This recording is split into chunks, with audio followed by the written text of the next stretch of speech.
Vaksinasi bukan syarat untuk melakukan pembelajaran tatap muka atau PTM terbatas maupun kegiatan asesmen.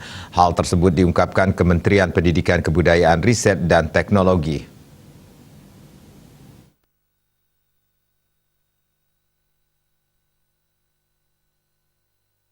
Penambahan syarat seperti vaksinasi yang tidak sesuai dengan SKB 4 Menteri tersebut tidak diperbolehkan.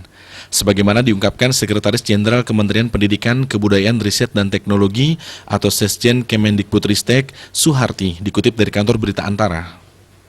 Hal itu berdasarkan surat keputusan bersama Mendikbudristek, Menag, Menkes, dan Mendagri atau SKB 4 Menteri tentang panduan penyelenggaraan pembelajaran di masa pandemi COVID-19 yang berlaku mulai tanggal 21 Desember 2021.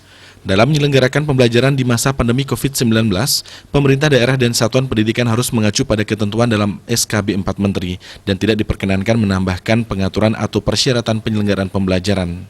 Ia menambahkan, pelaksanaan PTM terbatas pada satuan pendidikan kembali mengikuti ketentuan dalam keputusan bersama Menteri Pendidikan, Kebudayaan, Riset dan Teknologi, Menteri Agama, Menteri Kesehatan dan Menteri Dalam Negeri Republik Indonesia nomor 6/KB/2021, nomor 1347 tahun 2021, nomor HK.01.08-Menkes/6678-2021, nomor 443/5847 tahun 2021 tentang panduan penyelenggaraan pembelajaran di masa pandemi COVID-19. Semua pihak berharap kondisi pandemi COVID-19 terus membaik, tetapi masih sangat penting bagi Dinas Pendidikan dan sekolah untuk tetap memastikan pembelajaran bagi seluruh peserta didik bisa berlangsung dengan aman, nyaman, dan menyenangkan. Pelaksanaan PTM terbatas kembali mengikuti panduan di dalam SKB 4 Menteri yang terakhir. Pemerintah akan terus mendorong vaksinasi COVID-19 pada seluruh warga pendidikan, khususnya para pendidik dan tenaga kependidikan.